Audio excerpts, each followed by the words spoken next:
Si Attorney Romy Mac, Attorney Makalintal, sir. Magandang umaga po. Good morning, Attorney.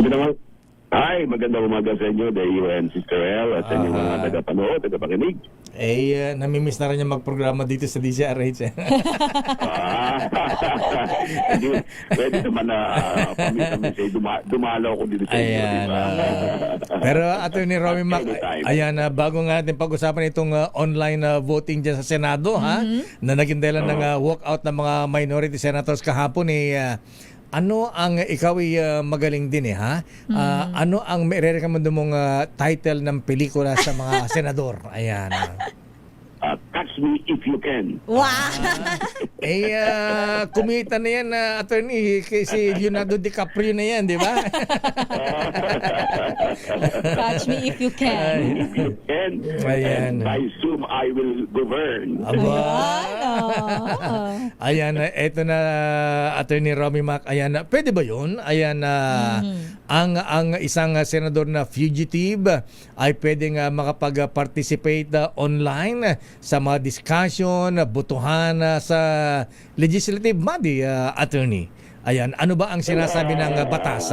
At meron na bang Supreme Court ruling dito? Yes, sa aking pagkakaalam dyan sa mga bagay na ganyan, hindi naman siguro po pwede na ang isang fugitive o isang pinaghahanap ng batas o umalis sa Senado ay bibigyan ng karapatang bumoto o mag-participate online. At inabalitaan pa natin na nag-appoint pa siya ng 3 vice chairpersons ng kanyang komite. Upon his instruction daw. Upon his instruction, sabi ni Senate Majority Floor Leader Villanueva. Ba?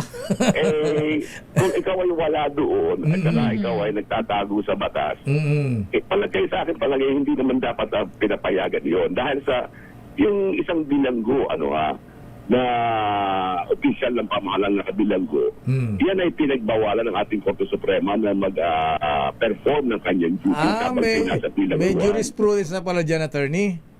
Oo, may decided case na dyan noong February 2000, yung kaso ng People versus Halusos, kasi si dating Congressman Halusos ay humiling sa Korte Suprema na sana napayagan siya magtrabaho habang siya nakabilanggo. Ang sabi ng Korte, hindi po pwede yun dahil sa magkakaroon tayo ng malaking diskriminasyon. Dahil sa para bang yung iba na bilanggo ay hindi nang po pwede. Katulad din dito, kung papayagan magtrabaho sila, tumanggap ng sweldo, nang wala doon, paano naman yung iba na nakabilanggo din, o kaya ay hindi pa rin nahuhuli, sila ba ay ganun din mangyayari sa kanila? So, hindi magandang halimbawa ito, ng isang senador na tumakas sa protective custody pagkatapos siya ay magpa-participate online na hinahanap siya ng batas para tinatawanan lang niya yung batas. Andito ako. So, hulihin niyo ako, andito ako, nagsasalita ka ako. So, para bang nakakatawa ang sitwasyon. They are making a mockery of our judicial system. Nagiging katawa-tawa ang ating yung ating katarungan, batas at katarungan. Dahil sa hinahanap siya, pero andoon siya, nagpa-participate siya online at wala tayong magawa habang siya tumatawa, habang siya nagsasalita. Hindi lang Hindi lang mockery of justice to sa Attorney Roy Mac. Ito ay double standard pa ito, di ba? Double standard yan. Kasi yung pangkaraniwang tao, basta lagi nuhuli yan, at hindi papayagan gumawa ng anumang bagay na dapat niyang magawa. Pero dito, okay lang. Para bang mere majority vote, ay papayagan nila mag-function ang isang senador na pinaghahanap ng batas. Kaya nga hindi siya nabigyan ng temporary restraining order kasi ang sinabi ng Korte Suprema ay itong batas na ito na dapat mong pangalagaan ay tinatakasan mo pagkatapos ngayon hihingi ka ng hustisya. Paano ba naman ang hustisya ng taong bayan, di ba? Ang katarungan ay hindi one-sided, kundi yan ay both sides. Maaari siya ay may due process din siya. But what about the due process ng taong bayan?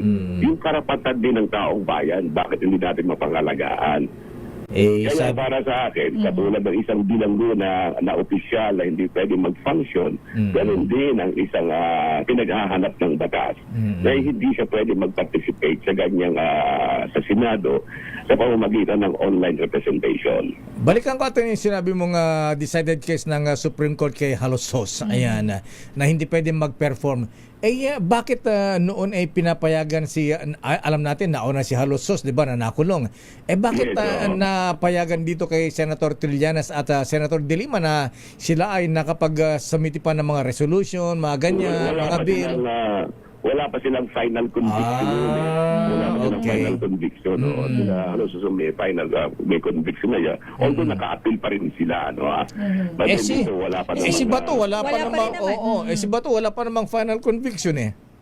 Oo, kaya yun ang pula. Pero kahit na sa akin nga, dahil sa yan yung ganyan nangyari ngayon sa ating sa Senado, mukha naman tayong katawa-tawa. Para bang wala naman tayong kaalam-alam. Para ang taong bayan wala basta kaming bahala dito.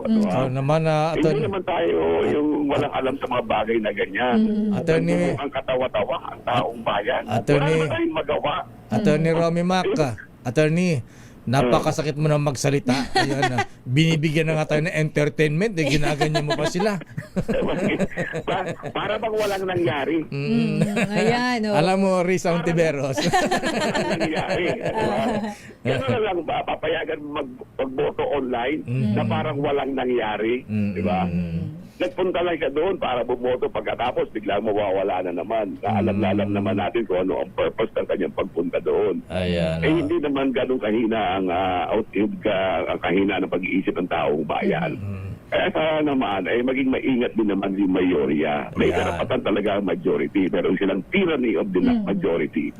Pero hindi dapat gamitin yan sa pagsarili nilang kapakanan. Hindi titingnan nila na yan talaga ay kinakailangan o hindi kinakailangan. Ayan, maraming salamat Attorney Romy Mac sa iyong legal opinion at sana nga ay maging gabay sa ating mga senador, mambabatas, lalong-lalo po ang mga hindi abogado. Kasi nagkakagulo kasi. Kaya talaga mapag-aralan mabuti. Pero sa akin, lagi natin pangalagaan ang ating mga senior citizens kasi umiinit din ang aming ulo kapag ganyan nangyayari sa ating bayan. Naku, tama ka dyan, Attorney. Kaya sabi ko, Attorney, pwede ba yun pagka naging congressman, kinatawa mo PWD, sabi ko, suggestion ko, Attorney Mac, pwede ba per piece ang sweldo ng mga mambabatas natin? Babayaran lang sila kung may bill na naipasa. Magtatrabaho talaga yan. Kung walang bill, ayan, hindi babayaran. Per piece ba? Pwede ba yun? At saka dapat kapag humati ng mga committee, wala nang bayad, wala nang alawan. Kasi may sweldo na sila eh. Doble-doble na yun. Kaya nangyayari, pag kami mga committee, minsan nagsasayang na yung kape, tsaka yung sandwich na pinakakain natin sa kanila. Kaya pala pinagagawan yung mga chairmanship ng mga committee, Attorney Mac, may budget palang malaki dyan. Yes, kaya gusto nila. May mga budget yan. Kaya yung iba... Kaya kung matatanda ninyo nung kailan, yung Senate Electoral Tribunal, ang laki ng budget niyan for resolution of election protest ng senator. Alam mo, kinwestiyon ko yan, I question that. Sabi ko, bakit kayo magkakaroon ng budget sa Senate Electoral Tribunal? Ganun, wala namang protesta na inihain ng sinumang senador o tao yun. Bakit kayo magkakaroon ng budget? At least kahit pa paano, yung budget nila dahil sa aking pag-question, binawasan ni Chis Escudero na mahigit na 180 million, mga 100 million yun, na nakasave tayo. Yan din yung mga bagay. Ngayon, tingnan mo, may mga budget yung Senate Electoral Tribunal, pero wala naman silang kaso na hinahawakan. So para saan yun? Iba magandang bagay, dapat tinitingnan natin mabuti yan. Ayan, isa na lang, Attorney, legal opinion mo. Ano masabi mo? Halimbawa, may ilabas na arrest warrant kay Senator Joel Villanueva. Magtago sa simbahan ng Jesus Christ Movement, JIL. Ayan. May paglabag bang religious freedom yan? Ay, wala naman. Wala naman. Hindi naman pwedeng taguan ng mga takas ang simbahan. Hindi ang bawal lamang sa simbahan, yung guguluhin mo ang isang religious activities. Yan, paggilulo mo yan. Pero pagka aarestuhin mo isang taong kailangan arestuhin, ay hindi yan paglabag sa anumang karapatan. Ayan. Ayun. Romy Mac, Attorney Sir, maraming salamat. Magandang umaga po sa inyo. Thank you, you. Attorney. Ay, maraming salamat, Deo and Sister El, at magandang umaga sa inyo. Pagpalain tayo ng pong may kapal. Ayan, God bless our country. Yes. Ayan. Ayan, maraming salamat Attorney Romy Mac. Dummy.